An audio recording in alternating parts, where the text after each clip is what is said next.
everyone! Good day sa inyong lahat. Nandito na namang muli ang inyong one and only Mama Mia para sa panibago na namang kwentong ating pagsasaluhan for today's video. And yes, panibagong kwento po. Dahil natapos na natin yesterday ang kwento ni Lian. So ngayon, ibang kwento naman ang ating pag-uusapan at syempre ating pagsasaluhan. But before that, nais ko munang mag-thank you sa inyo dahil lagi pa rin kayong nandito at nakasuporta sa inyong paboritong programa. Maraming salamat po talaga, and especially dun talaga sa mga nagtitake ng time na mag-subscribe at mag-click ng notification bell, at dun din sa mga nagko-komento sa ating mga programa at mga kwento. Maraming salamat po. To mention a few, charot. Hi kay Cristel Duerme, Florca Waling, maraming salamat. Daguplo Evelyn, Mary Grace Gumban or Mary Grace Gumban, maraming thank you. Dulsura Hagonoy, maraming salamat sa iyo. Judith McGovern, Marlene Poledario, hi kay Marlene and Greg from New York City, maraming salamat. Macalo or MCLK Homemade Delicious, maraming salamat. Delicacies, Homemade Delicacies pala, thank you so much sa inyo. Jane Prophet, maraming salamat. Hi kay Marlene, maraming salamat sa iyo. Gemma Yap Molad Smith, maraming thank you sa pakikinig. Apple J Dalumpay, maraming salamat sa iyo. Tanya Tonggol, salamat sa pakikinig. Sally Buma, Merchie Vlog Bukalig, maraming salamat sa iyo. Dolores Dawal, Sam Agustin, April Bea, maraming thank you sa inyong lahat. At sa lahat po ng nakikinig sa atin, maraming salamat po. Naku, wag na nating patatagalin dahil alam kong excited na kayo for today's video. Kaya eto na ang inyong paboritong programa, ang Dear Mama Mia.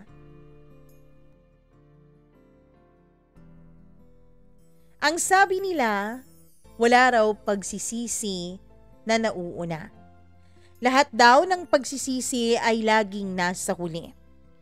Pero pagsisisihan mo ba ang isang bagay, kahit na ikinasasakit ito ng loob mo, ay kinaliligaya naman ito ng taong malapit sa'yo. Dear Mama Mia, hindi po talaga ako magaling sa pagsusulat, lalong-lalo na sa mga storyang tulad nito.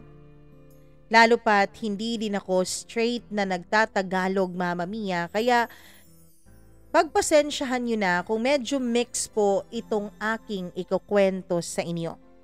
Konyo ba ang tawag ng karamihan sa mga ganong klasing pananalita? Pasensya na rin if may mga parte man ng kwento ko na hindi po masyadong klaro sa inyo. Just call me Elle. Hindi po talaga ako mahilig sa mga ganitong klasing kwento. Hindi po ako mahilig na makinig sa mga ganitong klasing programa. Pero nang dahil po sa isa kong kaibigan na halos araw-araw sa trabaho ay kayo po ang pinakikinggan, ay naging familiar na rin ako sa inyo hanggang sa nagustuhan ko na ring makinig dito sa iyong programa. Hindi ko po alam kung bakit sinusulat ko ang kwento ng buhay ko. Hindi ko alam kung bakit naisip kong ibahagi po ang kwentong ito sa inyong lahat. Siguro dahil wala lang po akong mapaglabasan ng aking mga nararamdaman. Dahil simulat sa pool, sinolo ko po ang lahat. Simulat sa pool, ako lang po ang nakakaalam sa tunay kong nararamdaman. Mama Mia, meron po akong kapatid na babae. I have a sister na 10 months lang po ang age gap naming dalawa. Kaya yun ang dahilan kung bakit magkaklase kami lagi, at yun din ang dahilan kung bakit magkapareho lang po kami ng antas sa pinag-aaralan namin. Tandang-tanda ko pa, 6 years old ako noon, Mama Mia, nung hindi po kami nagkasama sa iisang bubong ng kapatid kong itago na lang natin sa pangalang Eve. Ang mommy ko kasi nung mga panahon na yon ay na-promote sa kanyang trabaho. Pero kaakibat ng promotion na yon ay kailangan niyang ma-assign sa isang probinsya. While ang daddy ko naman ay nasa syudad po ang kaniyang work, Mama Mia. And since alam kong malulungkot si mommy, ay tinawag niya ako. Kinausap niya ako at ang sabi niya, isasama niya raw ako dun sa probinsya kung saan siya na-assign sa bago niyang trabaho. Umuuwi rin naman kami ni mommy tuwing weekends para bumisita kina daddy at Eve, Mama Mia. Kaya naging okay lang din yun kay daddy. Naiintindihan naman niya dahil for work purposes naman yun at hindi naman po sa kung ano-anong dahilan. And besides, 3 hours mahigit lang naman po ang biyahe mula sa city hanggang sa amin sa province via car. So kung tutuusin, kung mamimiss man nila masyado ang isa't isa, ay meron talagang paraan na makauwi. Kaya nga lang, hindi po araw-araw dahil nakakapagod po ang halos 7 oras na biyahe everyday. Habang nagtatrabaho noon ang mommy ko ay meron pong nagbabantay sa akin na isang yaya. Tig-iisa po kasi kami ni Eve ng yaya, Mama Mia. Kaya nung na-assign si mommy sa province ay sinama rin namin yung yaya ko.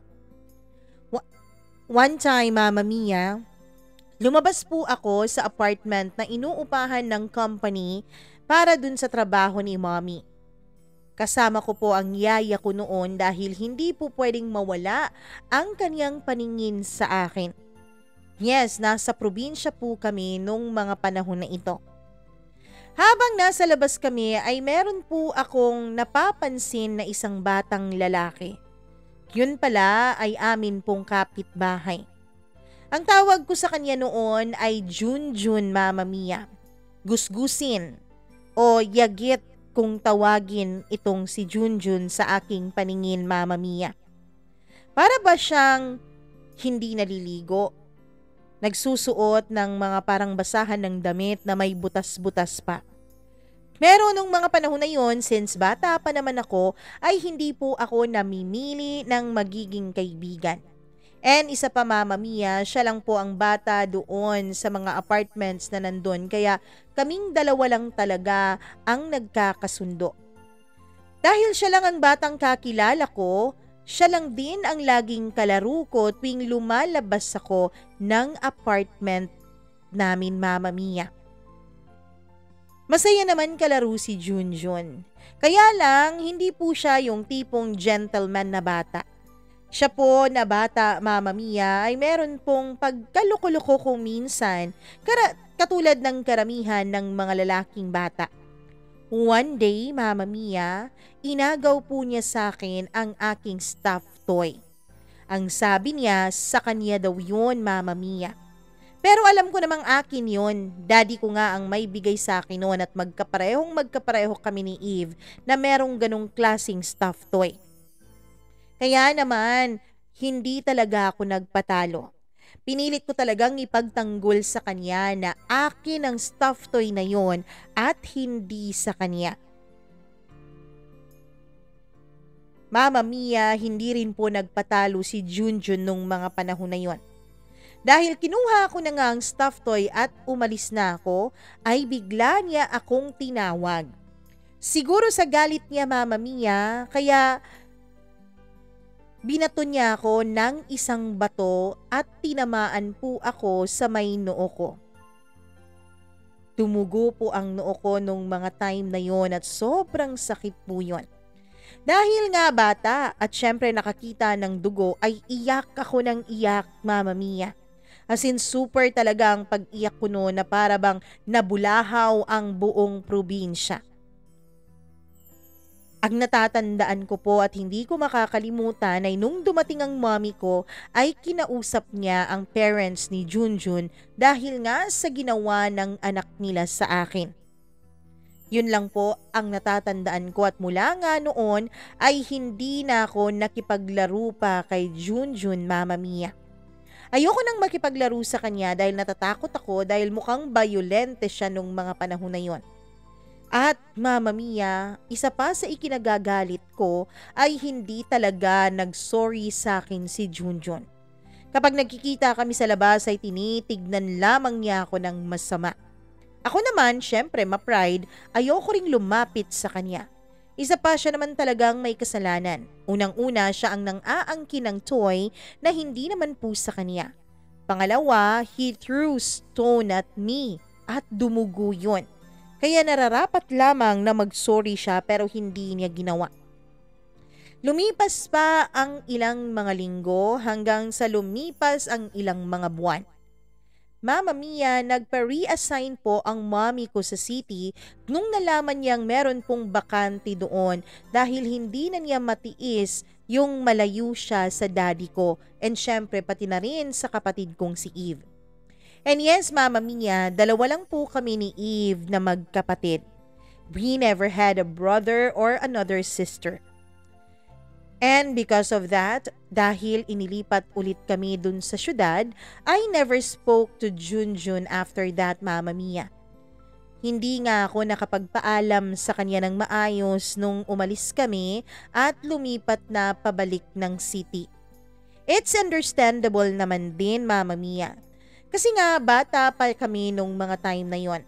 Ang totoo niyan, habang lumalaki ako ay natatawa na lang ako kung bakit ko pinalaki ng ganon ang issue naming dalawa ni Junjun. Pero bilib na bilib din naman ako sa sarili ko. Dahil kahit ang bata-bata ako pa nung mga panahon na yon ay parang natutunan ko ng magtanim ng galit. Siguro nga dahil wala naman akong ibang pwedeng pagsabihan ng mga experiences ko. Si Eve, Mama Mia, ay nakababata ko po siyang kapatid. 10 months ang agwat naming dalawa. At dahil nga doon ay parang hindi ako masyadong komportableng magsabi sa kanya ng mga pinagdaanan ko. Pero nung nakita niya ang peklat sa noo ko ay wala na akong ibang nagawa pa kundi ikwento sa kanya ang nangyari sa probinsya.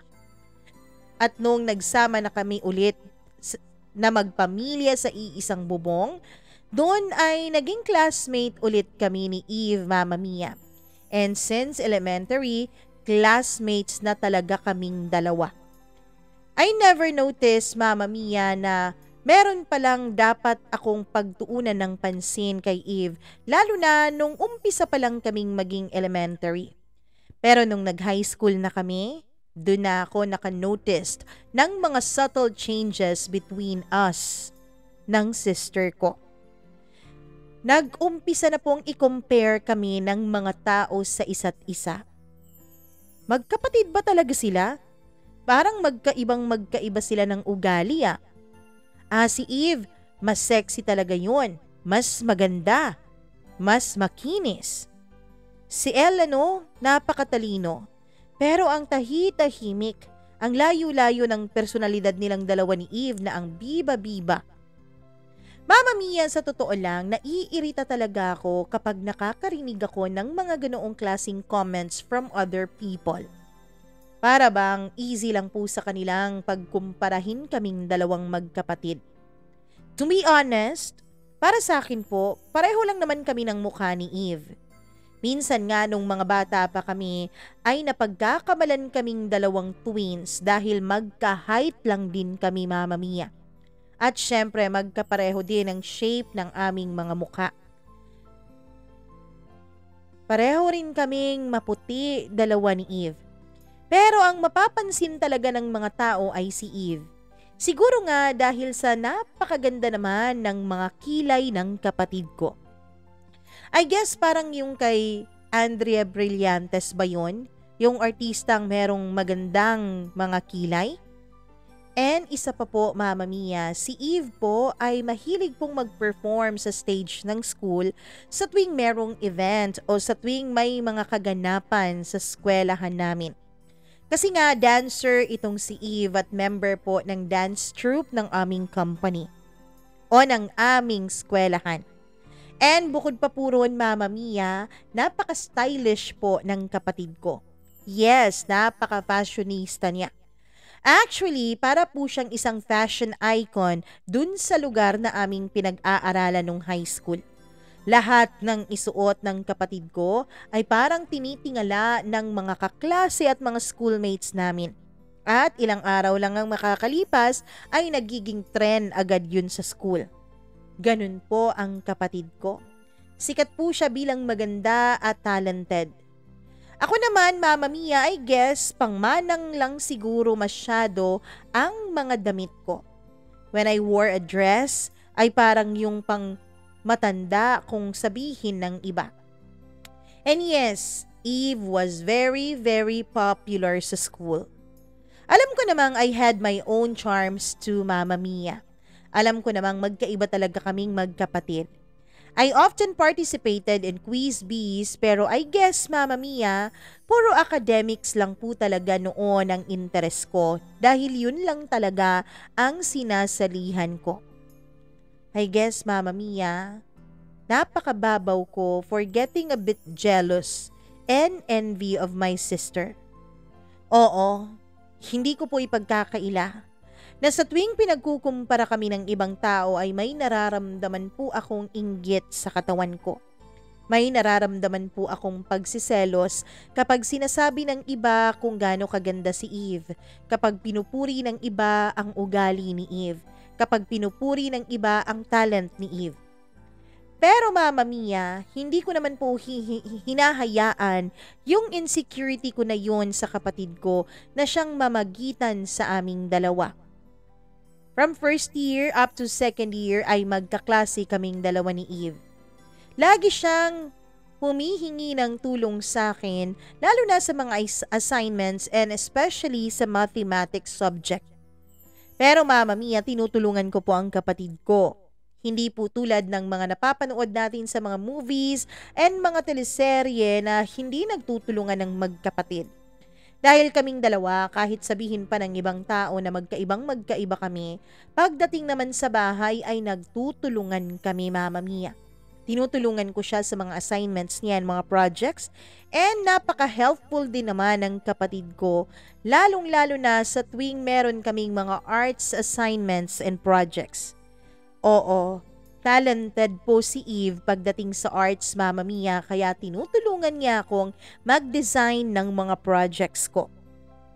Ang dami-dami pong nanliligaw kay Eve since first year high school pa lamang kami, Mama Mia. Ang dami-daming nagkakagusto sa kanya pero ni isa ay wala pong sinagot itong sister ko. Kasi napakataas po ng standards ng kapatid ko. Ang dami-dami ding mga lalaking lumalapit sa akin pero hindi dahil nililigawan o nagugustuhan nila ako. Kundi dahil gusto nilang magpatulong at gusto nilang humingi ng payo o tips kung paano ba sila mapapalapit sa sister ko. Pero as always, wala po akong tinutulungan sa kanila dahil hinahayaan ko po ang sister ko na magdesisyon ng sarili niya, Mama Mia. Noong mga panahon na yon ay medyo naawa ako sa sarili ko. Kasi lahat ng mga kalalakihan dun sa school, kapag nilalapitan ako ay wala pong ibang pakay kundi ang magtanong ng mga bagay tungkol sa sister ko. What's her favorite color? What's her favorite food? Ganun. Kung anong interest niya, kung anong hobby niya. Kawawa naman ako. Walang may gusto sa akin. Well, ayos lang naman sa akin yun dahil hindi pa naman ako naghahanap ng lalaking mapapangasawa o magiging karelasyon ko. Ang goal ko nung mga panahon na yun, Mama Mia, ay ang manguna sa klase at i-maintain yun para maging class valedictorian tuwing graduation. Mahirap nang magkaroon ng lalaki on the side dahil baka ma-distract pa ako at yun ang maging dahilan at mawala sa akin ang pinakamimiti kong valedictorian award. Mama Mia, nung first year at second year, syempre, sikat na sikat si Eve.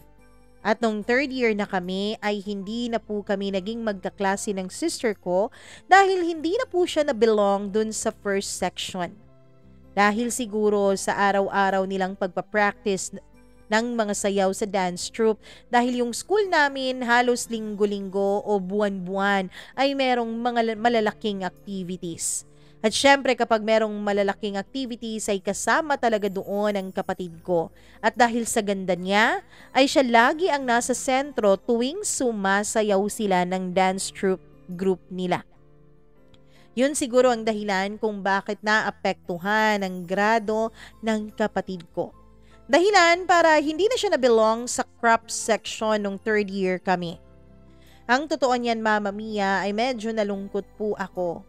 Dahil kahit na meron naman ako mga kakilala o mangilan-ngilang matatawag nating kaibigan, ay iba pa rin ang comfort na nararamdaman ko kapag kasama ko sa iisang klase ang kapatid kong si Eve. Pero wala akong magagawa. Desisyon yun ng school at hindi nga umabot ang average grade ni Eve para dun sa first section.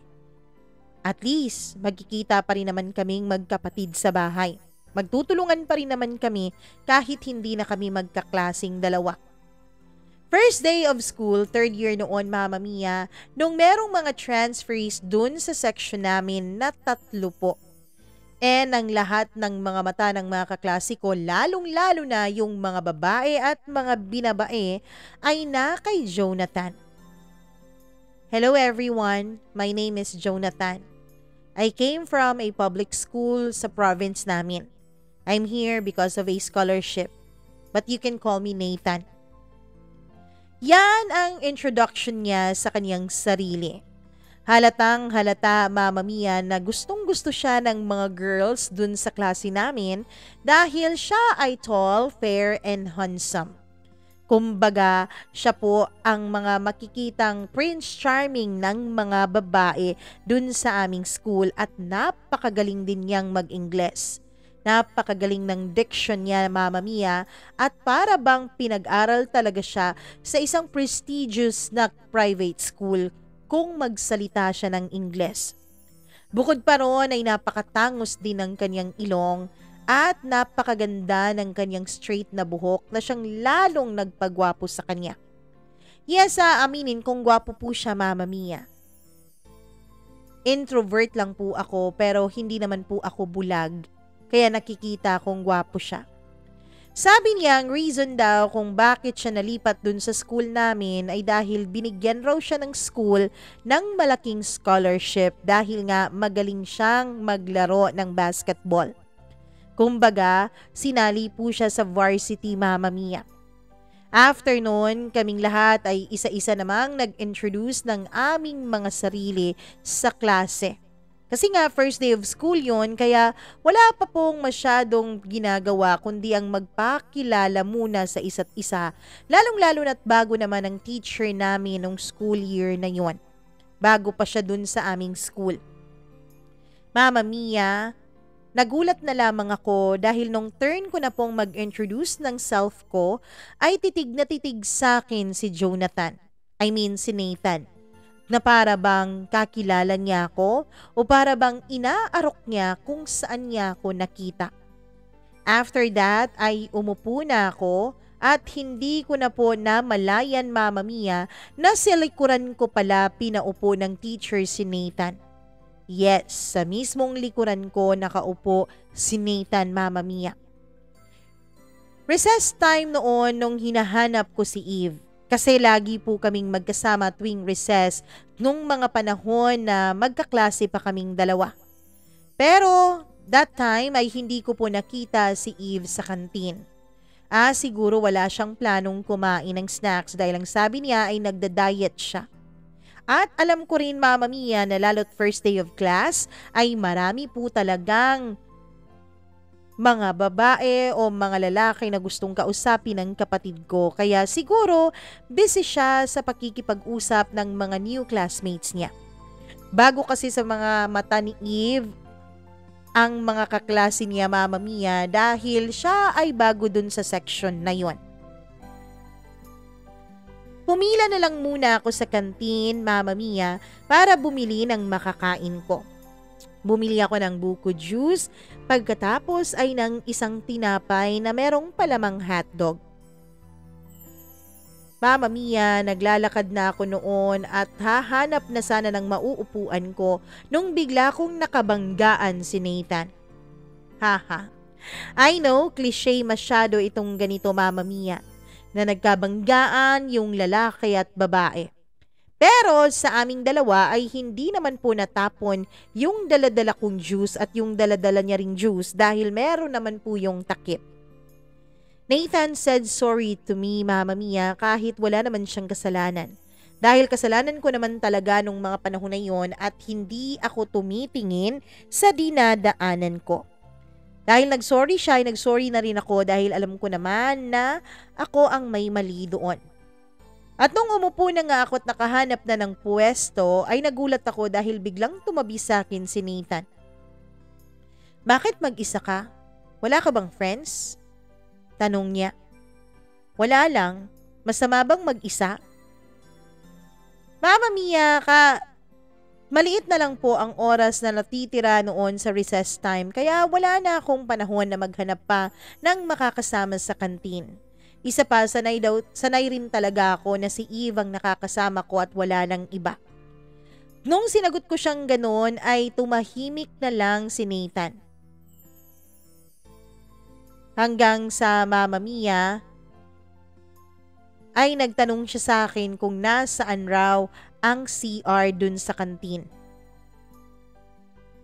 Tinuro ko naman sa kanya at nagpaalam na siya at magsi-CR. Hindi na rin ako sumunod at pagkatapos kong kumain ay bumalik na ako sa classroom at nandun na rin si Nathan. Then after that, Mama Mia, ay hindi na po kami nag-usap ni Nathan ng parang more than a week. Nagkausap lamang kaming dalawa nung naging magkagrupo kami sa isa naming project at report. After kaming inassign ng mga teachers namin kung ano ang ire-report ng bawat grupo, ay nagtanong sa akin bigla si Nathan. Mama Mia, tinawag niya ako at lumingon ako sa kanya dahil nasa likuran ko siya nakaupo. Nakatira ba kayo noon sa... Tanong niya Mama Mia at binanggit yung probinsyang kung saan naka-assign dati ang mommy ko. Bakit mo alam? Tanong ko. Doon ay biglang nanlaki ang kanyang medyo chinito na mga mata. Sabi ko na nga ba eh. I knew it. Ikaw yun. Mama Mia, nagulat ako sa kung anong sinasabi niya. Kumunot ang noo ko at siguro ay nabasa niya sa ekspresyon ko ang aking malaking pagkagulat kaya nag-explain siya sa akin. Ikaw yung batang babaeng binato ko noon ng bato tapos dumugo ang noo. Junjun? Sabi ko. Bigla siyang tumawa Mama Mia pagkatapos ay sinabi niyang dati pa raw niyang palawa yung Junjun o palayaw yung Junjun. Sa ngayon ay Nathan na lang daw dapat ang itawag ko sa kanya. Grabe, hindi mo pa ba talaga ako nakakalimutan? Sabi niya. Nagpapakyut noon si Nathan sa akin. Ay ewan ko, cute na rin naman siya dati pa lang. Syempre naman, paano ba kita makakalimutan? Ikaw ang gumawa nito sa akin. Pagkatapos noon ay hinawi ko ang bangs ko at pinakita ko sa kanya ang aking noo Mama Mia. May naiwan po doong peklat na hindi na po natanggal-tanggal sa haba ng mga taong nagdaan. Pero dahil nga insecure ako sa peklat na yon Mama Mia, kaya meron po akong bangs para matakpan yon. Nawala ang ngiti sa kanyang mga labi nung nakita niya ang peklat sa noo ko. I'm so sorry. Nagkapeklat ka patuloy. Matagal na yun. Mag-move on na tayo. Isa pa ang bata-bata pa natin noon. Sabi ko. After all these years, ay nagkausap na rin kami ulit ni Junjun after nung incident Mama Mia. After niya akong binato at after akong naggalit sa kanya ng husto. Ang dami-dami na pong nagbago. Hindi na po siya yung parang pulubing bata dati. Hindi na po siya yung gusgusing bata na nakilala ko noon sa probinsya. I still wondered kung paano niya ako nakilala Mama Mia. And he said dahil daw po sa apelyido ko. Akala ko pa naman ay hindi nagbago ang mukha ko mula nung 6 years old ako. Magkakilala kasi ang parents ni Junjun at ang mommy ko Mama Mia at alam niya kung anong apelyido ng mommy ko. So it was easy for him to recognize me. Ang akala niya raw nung una ay magkapareho lang po ng apelyido. Pero habang tinititigan niya raw ako, ay nakikita niya raw yung batang kalaro niya dati na binato niya ng bato. After naming mag-usap noon, ay lagi na pong nakikipag-usap sa akin si Nathan. Lagi na po niya akong inaayang mag-recess at lagi na rin po siyang nag-uumpisa ng conversation. I guess, Mama Mia, naging magkaibigan kami sa paglipas ng mga araw dahil na rin siguro sa magkalapit lang po ang upuan namin sa loob ng classroom. At isa pa sa pagkakapareho naming dalawa ay ang hilig naming manood ng anime. Gustong-gusto niya yung mga palabas na Inuyasha at Dragon Ball. And surprisingly, ganun po ako, Mama Mia. At mas lalo po akong na-surprise nung nalaman kong nanonood din pala siya ng Sailor Moon na siyang paboritong-paborito kong anime. Kaya ang dami-dami naming topic at hindi kami nauubusan ng mapag-uusapan dahil nga maraming mga bagay na pareho naming pinagkakainteresan. Mama Mia, napansin din ni Nathan na hindi raw ako masyadong palakibo sa classroom lalo na tuwing walang teachers. Kumikibo lang daw ako tuwing may oral recitations. Unlike him na ang dami-daming naging kaibigan kahit sa unang araw pa lang niya sa klase. Meron naman akong kakilala at may mga kinakausap din naman ako sa classrooms pero yung tinatawag nating kaibigan na laging sinasamahan ay wala po akong ganon, Mama Mia. Kapatid ko lang po ang ganon ko. Hindi po ako pareho ni Nathan at Eve na masyado pong palakibo at masyadong extrovert. Kabaliktaran po nila ako. There was one time, Mama Mia, meron pong kausap si Nathan sa labas ng classroom na isang lalaki from a different section. Siguro kasamahan niya yon sa basketball varsity team. Dumaan ako sa harapan nila pero bigla niya akong hinila, Mama Mia. Si Elle nga pala, childhood friend ko.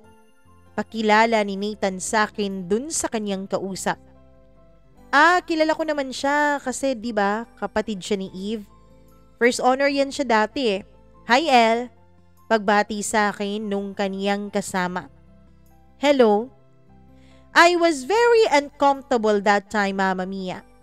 Ito talagang mga extroverts, they really know how to push introverts out of their comfort zone. May kapatid ka pala? Lingon sa akin ni Nathan at nagtanong siya. Hindi ko kasi sinabi sa kanya dahil hindi naman siya nagtatanong. Yes, may kapatid siya. Ang ganda-ganda nga eh. Sabi naman nung kaibigan niya. So I guess, kahit hindi kami magkasama ng kapatid ko sa iisang classroom, kahit kailan, it's always been about her. It's always been about Eve. Sabihin mo naman na gusto ko siyang makilala oh. Biro ni Nathan at tumawa pa. Mama Mia, na-annoy ako noon sa kanyang mga sinasabi kaya umalis na lang ako bigla. And after that, ay tinawag ko siya. Pumasok ka na sa loob ng classroom, Junjun. Pagtawag ko sa kanya noon ay narinig kong tumawa ng malakas yung kaibigan niya. Junjun ka pala eh, may pa-Nathan ka pang nalalaman? Pinagtawanan siya ng kanyang kausap at si Nathan naman ay kamot lang ng kamot ng kanyang ulo na sumunod sa akin. Pag-uwi ko ng bahay ay nagulat si Eve. Kasi Mama Mia, matapos akong ipakilala ni Nathan dun sa kanyang kausap kanina ay nawala na talaga ako sa mood. Medyo irritable na ako nung mga panahon na yon at hindi ko na malayan na bit-bit ko pala ang irita kong yon hanggang sa bahay. Ate, bakit parang naiinis at naiirita ka? Mama Mia, hindi naman ako naglihim sa kapatid ko at sinabi ko sa kanya ang lahat at tumawa lang siya. Eto pa siya. Inis na nga ako pero pinagtatawanan pa ako.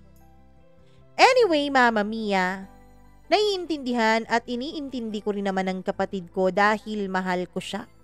Yes, meron akong inggit na nararamdaman sa kanya pero mas malaki naman ang pagmamahal ko sa kapatid ko. Ang totoo niyan ay naaawa po ako sa kapatid ko, Mama Mia.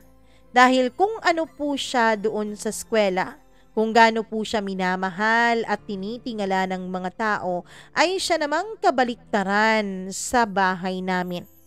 Kaya naiintindihan ko rin siya. Mama Mia, lagi po siyang kino-compare ng mga magulang ko sa akin. Kung sa eskwela siya lagi ang bida, dito naman sa bahay ay ako po ang tinitingala ng mga magulang ko. Kasi sabi nga ng mga magulang ko ay parang hindi daw ginagawa ni Eve yung best niya. At yung best niya kung ginagawa man niya ay hindi pa rin daw yun enough. Hindi kasi siya katulad daw sa akin na laging belong sa mga honor students every year. Mama Mia, lagi din talaga siyang pinapagalitan ng mga magulang ko, lalo na sa tuwing bigayan na ng mga class cards at nakikita nila kung gaano kalayo ang agwat ng grades naming dalawa sa isa't isa. Kaya naiintindihan ko ang kapatid ko. Sa totoo lang, minsan iniisip ko nga, paano kaya kung paliitin ko na lang yung grado ko? Paano kaya, Mama Mia, kung hindi ko na lang pagbubutihin ang pag-aaral ko para maging patas na kaming dalawa ni Eve?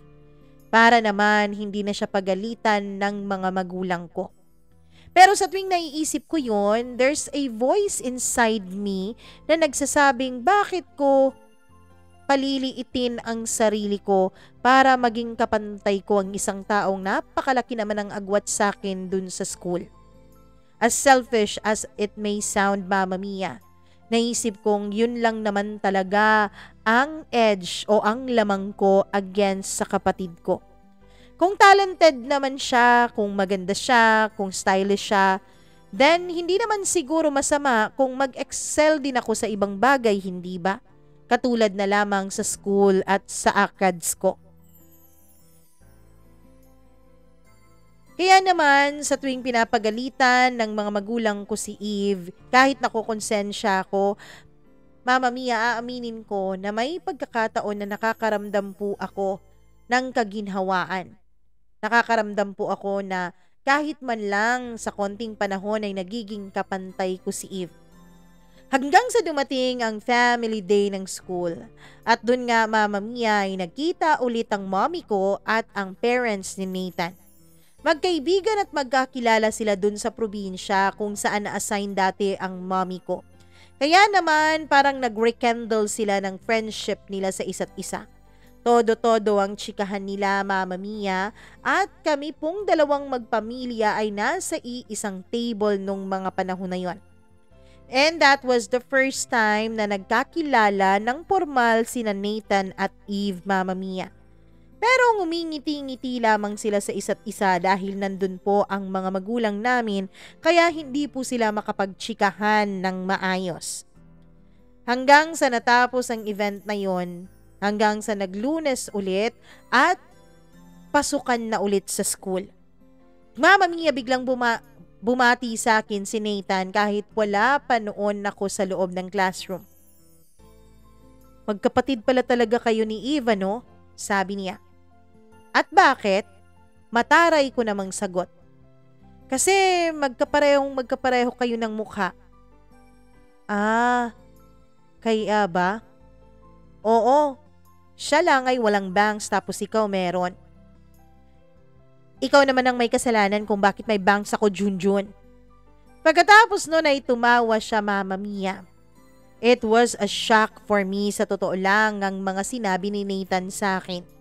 Dahil, bukod sa akin, ay wala na pong nakapagsabi na magkamukha raw kami ng kapatid ko. Ewan ko, Mama Mia, pero parang nakikita ni Nathan ang nakikita ko na magkapareho naman talaga kami ng mukha ng kapatid kong si Eve. After niyang sinabi yon ay medyo gumaan ng loob ko. Pakiramdam ko kasi noon, Mama Mia, ay maganda din naman pala ako. Kasi nga sabi niya, magkamukha kami ni Eve, maganda si Eve. Kaya maganda rin ako, diba? Hindi na ako masyadong naaanoy nun kay Nathan. Weird, hindi ba, Mama Mia? Pero sa tingin ko talaga ay parang nakagaanan ng loob ko na parang indirectly ay sinabi na rin ni Nathan sa akin na maganda ko. Hanggang sa lumipas ang mga buwan at fourth year na kami, Mama Mia. Sadly, hindi pa rin naging sapat ang average ni Eve para makapag-transfer dun sa crop section. Hindi pa rin kami magkaklase noon. At nung nalaman ng daddy ko, Mama Mia, na hindi na naman nakapasok sa honors section si Eve, ay grabe na naman ang ginawa niyang pangaral dito. I still remember, Mama Mia, na tumatakbo si Eve, papasok sa kwarto niya at umiiyak nung araw na yon. Dahil galit na galit ang daddy ko. Napakalakas ng boses niya at iniinsulto niya noon si Eve. First day of school ay hindi po pumasok si Eve, Mama Mia. Alam mo ba kung anong ginawa ng mommy ko? Imbis na i-comfort niya si Eve ay parang mas dinagdagan pa niya ang sakit na nararamdaman ng kapatid ko. Dahil parang nag-second demotion pa ang mommy ko sa pangaral na ginawa ng daddy ko kay Eve. Oo, pinagalitan din ni mommy si Eve, Mama Mia. Kaya mas lalo tuloy nalugmok ang kapatid ko. After ng klase ay hindi na po ako nagpaiwan sa school at dumiretso na akong uwi sa bahay. Pagdating ko ay hindi muna ako pumasok sa kwarto ko. Bagkos ay doon ako pumasok sa kwarto ni Eve at kinomfort ko agad siya, Mama Mia. Niyakap ko ang kapatid ko at inangat ko ang pagkatao niya. Kahit naman hindi ka ganoon kagaling, pagpalagay natin sa ACADS, ay napakaraming mga bagay naman na maganda sa iyo, Eve. Magaling kang sumayaw, talented ka sa arts, napakaganda ng iyong fashion sense. Kaya hindi ka dapat malungkot. Hindi naman lahat ng tao ay kasing galing at kasing ganda mo. Thank you, ate, ha? Ikaw lang talagang nakakaintindi sa akin, lalo na sa bahay na to. After all, Mama Mia, ay nagyakapan kaming dalawang magkapatid. Naawa talaga ako noon sa kapatid ko. Yes, masakit talagang ma-compare ka sa kapatid mo ng ibang tao, pero hindi ko ma-imagine ang sakit kung mismong mga magulang mo ang magkukumpara sa'yo sa kapatid mo. Things have changed for me during my fourth year in high school. Konti lang naman ang naging pagbabago, Mama Mia, pero unti-unti kong nare-realize na parang nagiging mas madali sa akin ang lumapit o maka-approach ng ibang tao. Siguro dahil nangyari nito kay Nathan, dahil sa tuwing may kausap siya at nakikita niya ako ay lagi niya akong ini-introduce sa mga ito. Pati nga sa coach nila sa basketball team ay in-introduce na niya ako, Mama Mia. Hanggang sa hindi ko na namamalayan na meron na palang maraming nakakakilala sa akin sa ibang section. And it wasn't that bad naman pala, Mama Mia. Yes, the feeling was new, pero it felt like parang unti-unting nawawala sa akin ang insecurities ko. Mama Mia, lagi din po akong inaalaska ni Nathan tungkol sa aking peklat sa aking noo kahit na siya naman talagang may kasalanan nun. Annoying, oo, yes, pero I never held it against him. Every time na merong okasyon sa bahay namin like fiesta o merong may birthday, ay present talaga ang pamilya ni Nathan pati na rin siya dun sa bahay namin. Kasi nagka-exchange ng cellphone numbers ng mga magulang namin. Kaya naman, lagi na rin po sila sa bahay sa tuwing merong okasyon dahil lagi po silang iniimbitahan ni Mommy. Sometimes po, Mama Mia, kapag meron pong mga role play ay dun po sila nagpa-practice sa bahay namin kasi nga raw malaki at meron ring pa free snacks. At dahil nga doon ay nagiging close na rin silang dalawa ng kapatid kong si Eve. Pareho talaga sila ng ugali, to be honest, Mama Mia. Kaya naman siguro mas madali din sa kanila na maging close sa isa't isa. I guess parang naging magkabarkada sila. Pero they always wanted me to be with them at ewan ko nga ba kung bakit. Hindi naman ako fun to be with, Mama Mia. Hindi po ako aliw kasama kaya nagugulat ako kung bakit lagi talaga nila akong isinasama sa tuwing meron silang mga lakad o kung ano paman. Sinasama nila ako kasi nga raw parte na rin daw ako ng barkadahan nila. In the middle of the school year, Mama Mia, ay parang mas lalo pang nalungkot ang kapatid ko regarding sa academics niya. Kasi nga, fourth year na kami nung mga panahon na yun at lalo pang bumababa yung grades niya, Mama Mia. Lalo tuloy na bad mood sa kanya ang parents ko. Kasi, Mama Mia, para sa mga magulang ko ay napaka-importante ng grades lalo pat gusto ng mga ito na makapasok kami sa magagandang paaralan sa college, Mama Mia. Para raw hindi kami masyadong mahirapan sa tunay na buhay, dapat galing daw kami sa prestigious na paaralan tuwing college. Lagi tuloy umiiyak ang kapatid ko gabi-gabi, Mama Mia. Dahil halos sa gabi-gabi din pag uwi namin galing sa klase ay lagi siyang pinapagalitan ng mga magulang ko. I felt bad for her so shinare ko po kay Nathan yung problema ng kapatid ko. And automatically, Mama Mia, ay kinomfort naman ni Nathan ang kapatid ko. He always wanted to cheer her up and I was glad for her, Mama Mia. Natutuwa ako dahil merong ganong klaseng kaibigan din ang kapatid ko. Hanggang sa lumipas na rin ang ilang mga buwan. Meron pong gaganaping graduation ball ang mga fourth year at Mama Mia, kami po ang pipili ng magiging partner namin. Hindi po katulad sa prom na yung teacher namin ang nagpa-partner sa isa't isa. Pero nitong graduation ball ay malaya po kaming dalhin ang gusto naming partner. Nagtanong sa akin ng teacher ko if sasali raw ba ako and I said no. Nagulat ang iba, Mama Mia, at sinabihan pa ako ng mga kaklase ko kung bakit hindi raw ako sasali. Bakit naman, El? Isang beses lang tayo gagraduate ng high school. Baka pagsisihan mo kapag hindi ka sumali. Baka wala kang memories dito.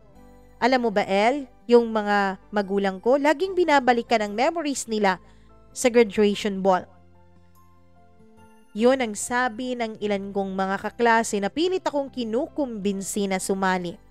And I won't lie, Mama Mia, I really wanted to join pero as funny as it may sound, ay nahihiya po akong makipagsayaw sa isang lalaki. Lalo pat wala naman talagang umaaya sa akin. Nakakahiya naman kung ako pa ang umaya, hindi ba? Sumali ka, El. Ako ang magiging partner mo para hindi ka na mahiya, sabi ni Nathan. Tumahimik ka nga dyan. Makipag-partner ka nga sa iba para naman maging masaya yung magiging partner mo. Bakit? Hindi ka ba magiging masaya kung ako ang partner mo? Biro naman niya. Ang corny mo, Nathan. Basta ayoko. Bahala ka dyan, El. Basta gagawin ko ang lahat para lang makasama ka at makasali ka sa graduation ball. Nagulat na lamang ako, Mama Mia, dahil nung nagising ako Saturday morning, ay nakita ko na lang sa loob ng bahay namin si Nathan at kausap ang mga magulang ko. Nung makita ako ni Nathan ay tinawag niya ako. Uy, El, pumapayag ng mga magulang mo na ako ang partner mo sa graduation ball at pasasalihin ka raw nila. Ang kapal naman ang mukha mo, wala kang consent galing sa akin na ipagpaalam mo ako sa mga magulang ko. El, sumama ka na. Alangan namang si Eve lang ang sasali doon, di ba? Sabi ng mommy ko. Sige na, El. Nandun naman si Nathan hindi kanya pababayaan. Sabi naman ng daddy ko.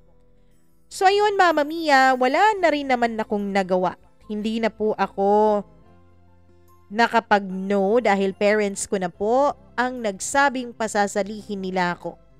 Ngumiti naman si Eve na para bang kinikilig sa aming dalawa ni Nathan. Go sister, good luck sa future boyfriend mo. Sabi niya nung kaming dalawa na lang. Shut up, hindi ko naman siya gusto. Sabi ko. Talaga? So pwedeng akin na lang siya. Diba may partner ka na? Joke lang naman, ate. Hindi ko naman alam, Mama Mia, na may laman pala yung mga sinabi sa akin ni Eve nung araw na yon. May konting katotohanan pala doon sa kanyang sinabing akin na lang siya. Hanggang sa dumating na nga ang araw ng graduation ball. Amazed ako Mama Mia dahil parang ang ganda-ganda ko nung naayusan at nakapagsuot ako ng napakagandang dress.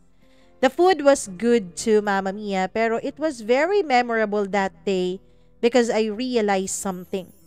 Pagpasok ko pa lamang sa loob ng venue ay nakita ko ng titig na titig sa akin si Nathan. Siya lang talaga ang matagal na tumingin at tumitig sa akin. Ngiting-ngiti pa siya at nilapitan niya ako. While nagsasayaw kaming dalawa, Mama Mia, ay medyo clumsy pa talaga ako that time pero alam na alam niya kung ano ang gagawin para hindi po ako ma-off balance. It was really a magical night. It felt like it was just the two of us nung gabing yon. Parang kaming dalawa lang sa dance floor. Kinikilig ako for the first time of my life, Mama Mia. While kumakain kaming dalawa, ay tinanong ko siya kung bakit ako ang ginawa niyang partner sa graduation ball na yon. Bakit naman ako ang pinili mong maging partner dito sa graduation ball? Tanong ko. Because I like you. Diretsahang sagot ni Nathan. What do you mean? Naguguluhan pa rin ako Mama Mia. Hindi pa ba obvious? Crush kita. I love you. Mama Mia, nagulat ako. In the middle of us eating pa talaga, dun niya sinabi at nag-confess siya ng nararamdaman niya sa akin. Hindi ko alam kung anong isasagot ko so I just stayed silent Mama Mia pero alam kong nagbablush na ako nung mga panahon na yon dahil naiinitan na ako sa mga pisngi ko. Nagulat ka no? Hindi ko nga rin alam kung kailan to nagsimula eh. Maybe nung mga bata pa lang tayo? Maybe nung binato kita? Baliw ka talaga, sabi ko. I just noticed na napaka-hardworking mo and napaka-considerate mo lalong-lalo na sa sister mo. You're beautiful, pero parang hindi ka naniniwalang maganda ka. Parang hindi mo nakikita ang gandang nakikita ako sa'yo. Although, meron kang kamalditahan sometimes, pero I know na mabait ka. And that's why I like you a lot. Mama Mia, ang totoo, I was very flattered but at the same time ay hindi talaga ako makapaniwala. First time pong may isang lalaking nagsabi sa akin na gusto niya ako. First time pong may isang lalaking nag-confess sa akin. Wala naman kasing mga lalaking nagko-confess sa akin noon eh.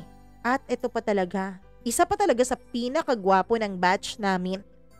Hindi ko alam kung ano sasabihin ko sa'yo. Honest kong sabi kay Nathan. Crush lang naman yun. Hindi naman ako nanliligaw sa'yo. Kapag college na tayo, manliligaw na ako. Baliw ka talaga. Busted ka na sa akin, uy. Sabi ko.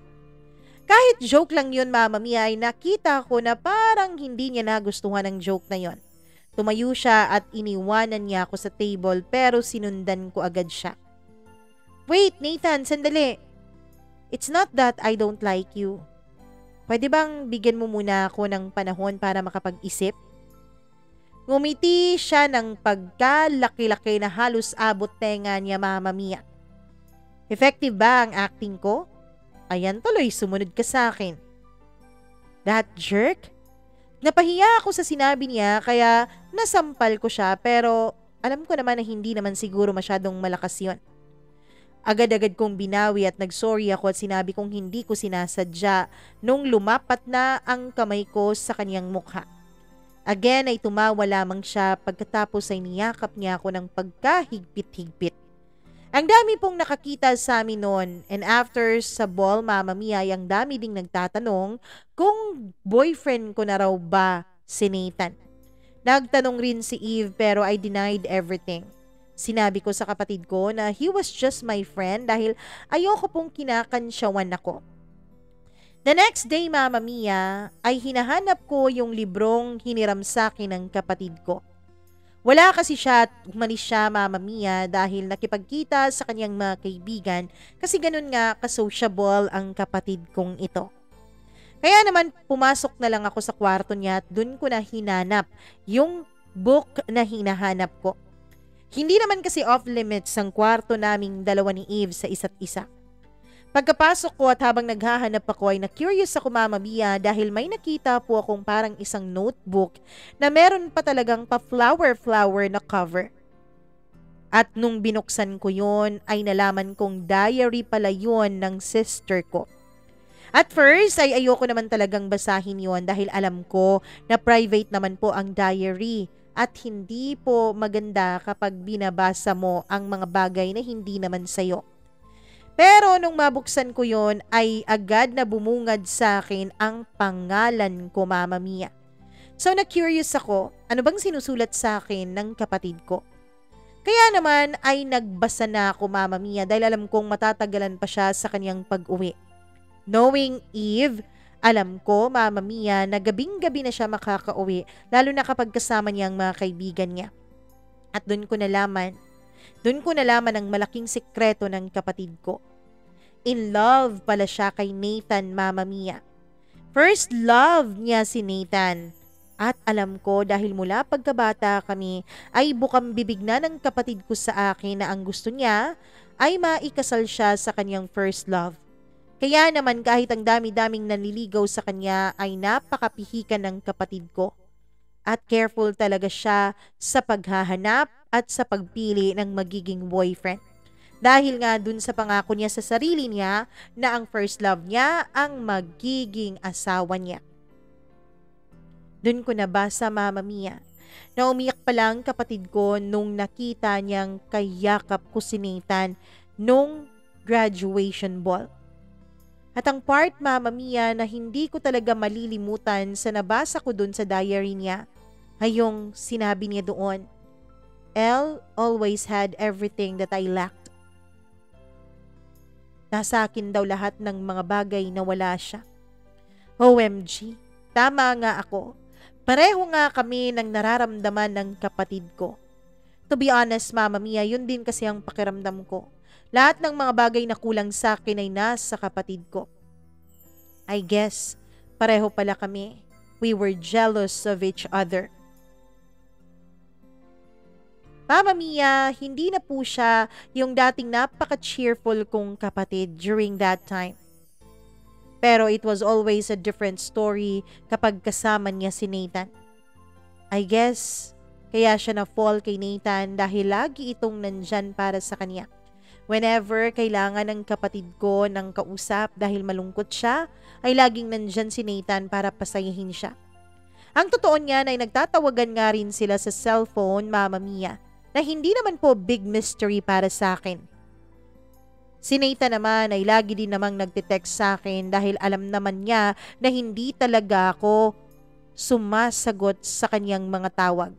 Actually, ang tanging tawag na sinasagot ko ay tawag mula kay Daddy, kay Mommy at kay Eve. Other than that, Mama Mia, mas gusto kong tinetext ako ng ibang tao dahil hindi nga ako komportableng may kausap na iba. Ever since that night sa ball, Mama Mia, lagi na pong bumibisita si Nathan sa bahay. Para na po siyang nanliligaw sa akin pero sabi nga niya, it's his way of showing me that he's really in love with me. At totoo talaga ang nararamdaman niya sa akin. Sabi niya, ang gusto niya raw ay mag-fall in love din daw ako sa kanya. Kasi ang isip noon ni Nathan ay wala talaga akong nararamdaman sa kanya, Mama Mia. Of course meron. Of course mahal ko siya, Mama Mia. Siguro nga matagal na eh. Kaya lang dun ko lang na-realize dun sa ball kung anong nararamdaman ko sa kanya. We often eat out and I told him na hindi naman to date. Pinapayagan ko siyang makasama ako at sasamahan ko siya bilang magkaibigan. Ewan ko ba, Mama Mia? Siguro nga dahil ma-pride ako o siguro nga dahil hindi talaga ako showy sa mga nararamdaman ko. Hindi ako katulad ng ibang tao na vocal sa kanilang feelings.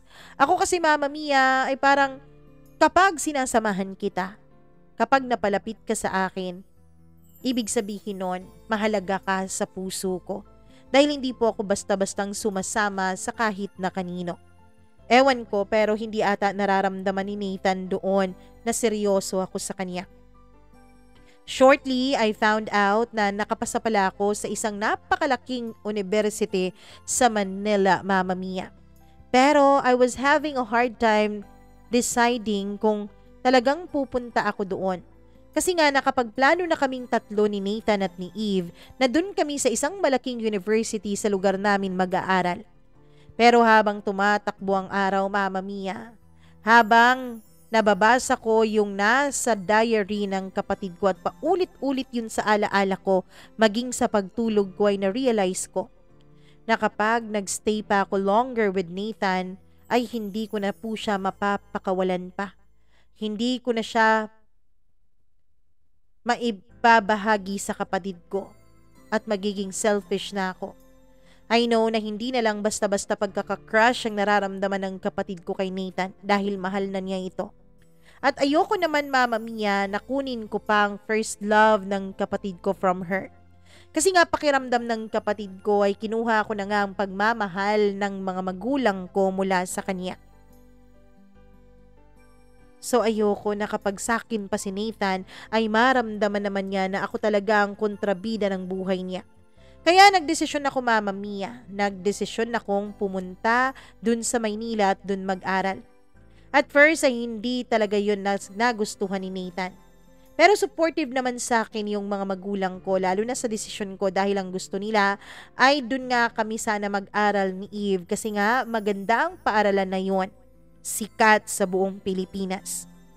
Pero hindi naman nakapasa doon ang kapatid ko kaya naiwan siya doon sa lugar namin at doon siya sa malaking university doon nag-aaral. I left without even saying goodbye to Nathan. Hindi na ako nag-respond sa kanyang mga tawag o mga text. Pero Mama Mia, habang nasa airport ako ay iyak naman ako ng iyak dahil hindi ko naman talaga siya gustong iwanan. He promised, Mama Mia, nung graduation ball, naliligawan niya ako ng maayos kapag college na kaming dalawa. Pero hindi ko na hinintay yon. Hindi ko na siya binigyan ng pagkakataon na gawin yon. Nung bago pa ako sa university ay laging nagte-text at tumatawag sa akin si Nathan. Pero I never answered him. Hindi ko siya nire-replyan sa mga text niya. Paminsan-minsan nagre-reply ako pero cold ang reply na yon. Nagulat na lamang ako, Mama Mia, nung sem break ay bigla na lang siyang dumating sa labas ng dorm ko. Nag-usap kaming dalawa sandali, pero tinutulak ko siya palayo, Mama Mia. Nathan, please. You deserve better. Alam mo naman siguro na wala kang chance sa akin, di ba? Wala akong nakikitang future sa ating dalawa, kaya go home, please. Ibaling mo na lang sa iba yung nararamdaman mo. Mama Mia, nung nakita niya siguro sa mga mata kong seryoso ako sa sinasabi ko, ay nag-reply lamang siya ng I understand. Nag-effort siyang sundan ako dun sa Maynila pero binaliwala ko siya. I know ang cruel ko that time pero I know I don't deserve to be happy if ang kapalit noon ay malulungkot ang kapatid ko. He was still kind enough na yakapin ako bago siya umalis. And after that, Mama Mia, ay hindi na rin kumontak sa akin ang lalaking pinakamamahal ko. There were some nights na umiiyak ako, Mama Mia, dahil medyo may pagsisisi akong nararamdaman. Pero kasalanan ko rin naman lahat yon. Desisyon ko naman yon kaya kailangan kong panindigan. Yes, Mama Mia, wala po akong kasiguraduhan na si Eve ang pipiliin ni Nathan dahil hindi ko naman sinabi kay Nathan ang tungkol sa diary na nabasa ko sa kapatid ko. Basta ang gusto ko ay hindi ako ang makatuluyan ni Nathan. Noong 4th year na ako, Mama Mia, ay tumawag sa akin ang kapatid ko at nagsabi siya sa akin ng isang magandang balita para sa kanya. It turns out that nagdi-date na pala silang dalawa ni Nathan. I left Nathan with no assurance kung sino ba talaga ang makakatuluyan niya, kung ang kapatid ko ba ang mamahalin niya. So, ang totoo niyan ay nasurpresa din talaga ako sa balitang narinig ko na nagde-date na silang dalawa. Yes, Mama Mia, aaminin ko pong nasaktan ako. Aaminin ko pong nasaktan ang puso ko dahil meron pa rin akong nararamdaman kay Nathan after all these years. Kahit halos 4 na taon na ang lumipas noon mula nung pinagtabuyan ko siya. But still, I congratulated my sister. Wala kasing ibang may alam, Mama Mia, tungkol sa nararamdaman ko kay Nathan kundi ako lamang. Without my presence ay parang mas naging close sila sa isa't isa. They were there for each other. Kaya nararapat lang na silang dalawa talagang magkatuluyan. Meanwhile, ako yung duwag na umalis, na wala man lang sinabihan ni kahit na isa tungkol sa tunay kong nararamdaman. Malungkot na malungkot ako noon para sa sarili ko, pero masayang masaya naman ako para sa kapatid ko. Kasi alam kong nasa mabubuting mga kamay si Eve, Mama Mia. Nung nalaman kong nagde-date nga ang kapatid ko, Mama Mia, ay naisip ko na rin na makipag-date. Yes, medyo nagbago na rin ako ng fashion style nung nasa Maynila na ako. Kaya naman marami na rin akong mga nakilalang lalaki. Mga gwapong lalaki, mga mababait na lalaki, mga funny guys, Mama Mia. Pero none of them were like Nathan. Wala kahit na sino ang nakapantay kay Nathan, pero meron naman akong mga naging boyfriends, Mama Mia. 4 years later ay nag-propose si Nathan sa kapatid ko. Nasa Maynila ako na noon nagtatrabaho, Mama Mia, while ang kapatid ko at si Nathan ay nasa somewhere in Visayas. Mama Mia, this coming December 2024 po ang itinakdang kasal ni Nathan at ng kapatid ko. I know masayang masaya sila. Ako nga ang kinuha ng kapatid ko bilang maid of honor. Pero sabi ko hindi ko magagampanan yon, kaya pwede namang bridesmaid lamang ako. Oo, Mama Mia. Malapit na po akong umuwi sa amin para magbakasyon para sa Pasko at syempre para na rin umattend ng kasal ng kapatid ko. And yes, Mama Mia, may boyfriend po ako ngayon. Mahal ko naman po ang boyfriend ko, totoo yun. Pero hindi ko po maiwasan ng kabahan. Paano kaya kapag nagkita ulit kami ni Nathan? Babalik kaya lahat ng nararamdaman ko sa kanya? Sana naman hindi. Sana naman wag. Para maging maligaya na ang lahat. Mama Mia, sumulat po ako ngayon para kahit papano ay mailabas ko na itong nararamdaman ko. Sa pagbabakasakali na kapag nailabas ko na ito, Mama Mia, ay hindi na ako apektado kung magkita na kami ni Nathan this coming December. Sana po ay ipagdasal ninyo ako. Sana po ay ipagdasal ninyo kaming dalawa ni Nathan na naway pareho na kaming nakapag-move on mula sa nararamdaman namin sa isa't isa noon. Para wag nang masaktan ng kapatid ko at para maging maayos na ang lahat sa pagitan ng mga pamilya namin. Maraming salamat po, Mama Mia, sa pagbibigay niyo po ng pahintulot na ma-share itong kwento ko dito sa inyong programa. Lubos na gumagalang, L.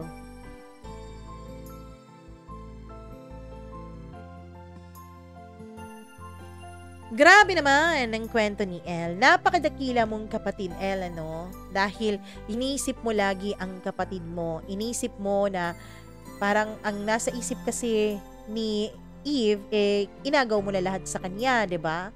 Pero dahil nga alam mong mahal ng kapatid mo si Nathan, ay pinaubaya mo dito.